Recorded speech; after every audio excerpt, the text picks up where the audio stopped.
All right, thank you, Sandy. The Fort Wayne Fire Department puts out about 200 car fires every year, and in every case, priority number one is to get anyone in the car out. But in a rare exception, last fall, firefighters evidently failed to do that. When News Channel 15's Megan Stemble found out, she started asking questions. She joins us now with this 15 Finds Out special report, Overlooked.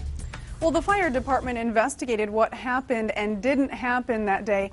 The fire chief says in the end, the case was labeled inconclusive. We lay out the facts of the investigation for you to decide for yourself. Jason Patterson doesn't go to parties alone anymore. Last fall, he found himself in a bad situation that he couldn't get out of, and he says his last line of defense let him down. I could have not woke up and that would have been bad. My lungs, I couldn't breathe too good. They didn't do their job. They didn't do their job.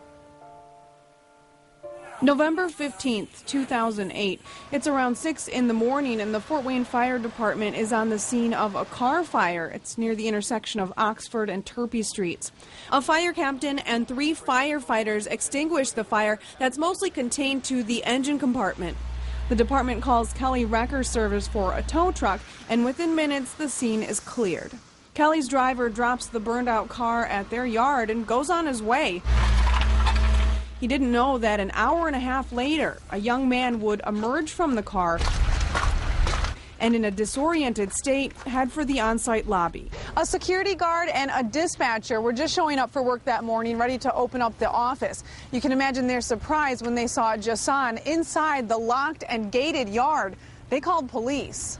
The officer learned through the interview process that this gentleman was in the back seat of a car which was set ablaze, whether through vandalism or mechanical issue. I just woke up, looked around, looked at the windshield, tried to cut my car on, it wouldn't start. And that's when I realized, dang, it's in the impound. Well, how did I get here? Jason says he has no recollection of how he ended up in the back seat of his own car. He says he was at a party, he'd had 2 drinks, and the next thing he knew, he woke up in Kelly's lot. The pictures taken by the fire department that morning don't show much detail into Jason's state, but a police report described him as soaking wet. It said that his T-shirt had charred ashes on it, and he smelled of smoke. Jason told police his ears and chest were hurting. If you take a look at this picture, you can see a gray area at the top of Jason's ear. That's where the fire department says that his ear was actually burned. Jason refused medical treatment from paramedics called to Kelly's yard that morning. But later that evening, after a full day of vomiting and nausea, he ended up in the hospital. They told me that I should have came to the hospital right away. Just before the break, we introduced you to Jason Patterson, a young man who says the Fort Wayne Fire Department let him down. Firefighters put out a fire in his car where he says he sat unconscious. Somehow firefighters did not see him. He came to in the back seat of his car an hour and a half later, drenched and burned after the car had already been towed. We continue our special report now with reaction from Fire Chief Pete Kelly about the day Patterson was overlooked. Looking back, Fort Wayne Fire Chief Pete Kelly says the incident was relatively mundane. It was a pretty routine car fire for the most part. Kelly is not totally convinced Jason was in the back of the car when fire officials put the fire out. He says the firefighters on the scene checked the front and back seats of the car and even opened up the trunk.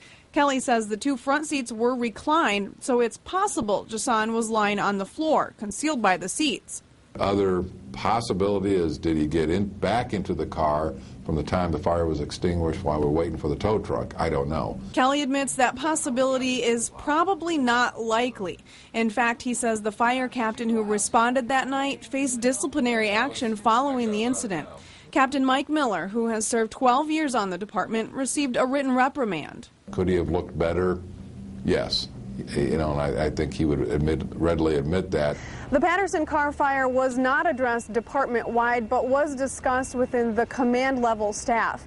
The black mark on Captain Miller's record didn't stop him from moving up in the department. In fact, shortly after this incident, he was promoted to assistant chief, and he now heads up the training and development division. His years of experience and his outstanding performance certainly outweigh this one particular incident. Jason Patterson wouldn't agree, and while his blistered ears have healed, he says he may never make the same recovery from the emotional damage done that day. Like when I was woke up in the backseat, I could have not woke up and that would have been bad. They didn't do their job. As far as the fire department goes, Chief Kelly says the public can have absolute confidence in them. He says of the thousands of incidents they respond to yearly, this is just one that probably wasn't dealt with like it should have been.